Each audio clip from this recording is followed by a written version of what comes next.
Happy Friday, everyone. Today is going to be part 3 or series 3 of Protect Your Knees. This is going to be 3 different exercises today. So I added an additional one versus the 2 that I originally had. So let's get started. The first one is going to be a Jefferson Curl. I'm going to demonstrate this on a slant board or an elevated object like so. Then we'll do 2 other exercises after that. If you guys have been following along, awesome. This is part 3. If you have not, I have part 2 and part 1 that you can check out. So Jefferson Curl.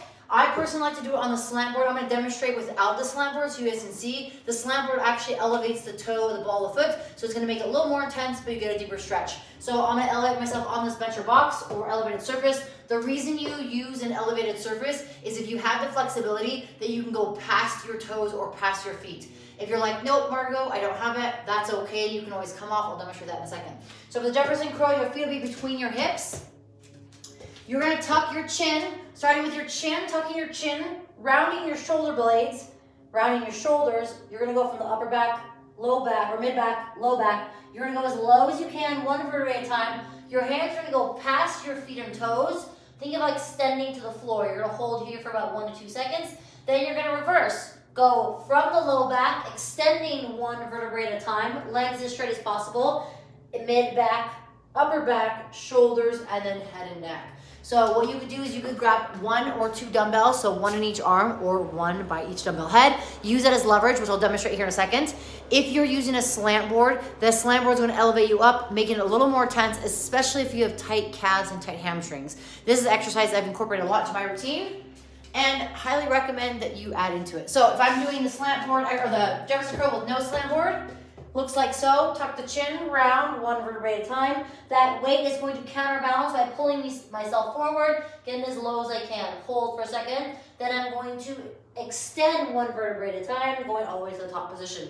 Now, if I do this on the floor, exact same thing, but just notice as I get to the end range of motion, because I have the flexibility to kind of stop here, I have to bend the arms. So an elevated surface will be very beneficial for you. So again, this is the first exercise. Jefferson Curl. If you guys like this content, please feel free to subscribe, hit the notifications bell, leave a comment, share with friends and family. Again, this is going to help stretch and lengthen the hamstring, which is also going to help release the knee, back of the knee. It's also going to strengthen the back of the knee, which will help alleviate knee pain.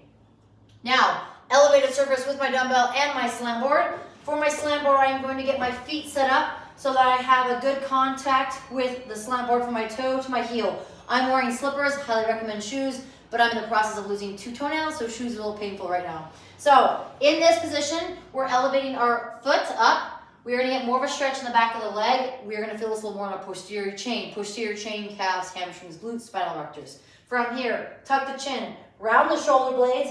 Again, around the shoulder, upper back, mid back, low back. I'm gonna navigate around the slant board, bringing the dumbbell as low as I can. Now notice I can't touch the floor here. I'm trying to keep my legs as straight as possible, bringing my torso to my thighs. Hold here for a second or 2. Then I'm going to extend at my hip joint by unraveling or extending my spine from my low, mid, to upper back. So this is a great exercise to incorporate into your body, into your routine. Highly recommend incorporating it. You could start off with anywhere between 5 reps, work up to 10 reps, and you could do anywhere between 3 to 5 to eventually 8 sets, depending on where you are at strength level wise, but also flexibility wise. This will require a lot of the hamstring, calf. So if you're very tight, maybe start with a flat surface, then eventually use that slant board. If you're looking for a slant board, click the link below. You can use Alvarez as a discount. That will allow you to get that slant board that you can incorporate. Again, this is a slant board, the one that's at an angle. The bottom is just an extra platform that allows you to do multiple different exercises. All right, exercise 2, we're gonna be doing hip flexor raises. Now I'm gonna show on this additional elevated surface. You can do this on a bench, you can do this on the floor. I highly recommend elevating yourself up because you can get that full range of motion. Now you're gonna start with your body weight. If you've never done this before, I highly recommend body weight.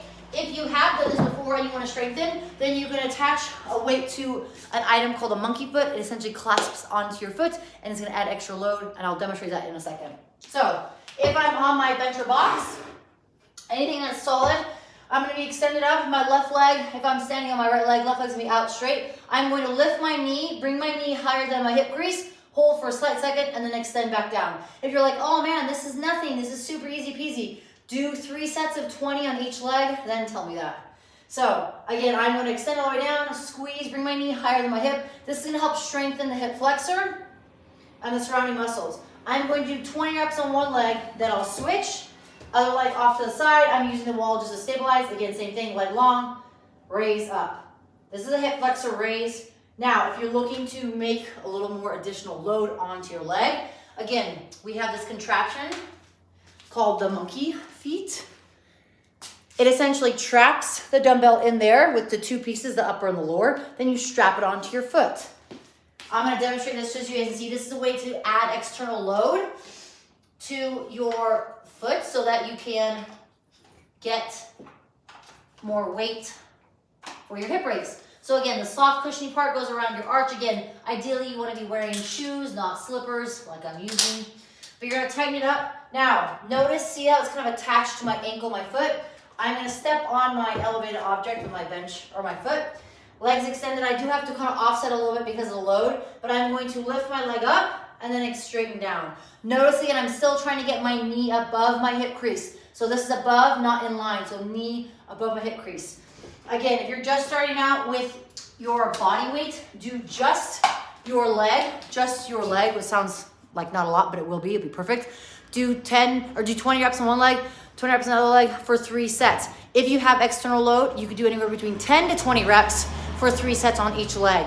You may not be able to do them broken, that's okay, but these are great to strengthen the hips, again, eventually as well, also strengthen the back of the leg. Now, after you've done that, you're then going to do a knee raise or knee flexion. Same elevated object here.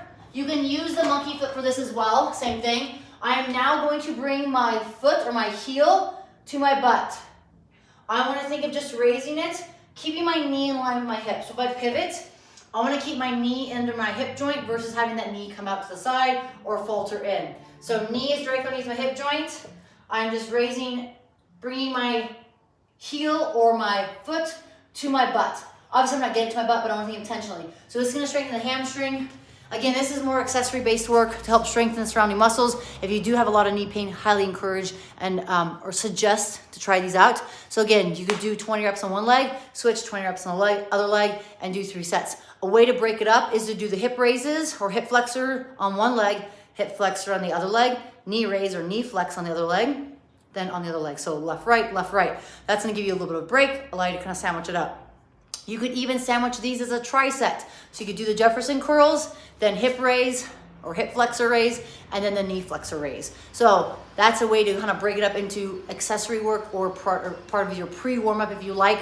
Highly recommend and adding these into your routine. If you missed out on part 2 or even part 1, you can check that out in the previous videos. If you guys found this beneficial and you want to check it out, or if you want to share it with people, I would highly appreciate all the support.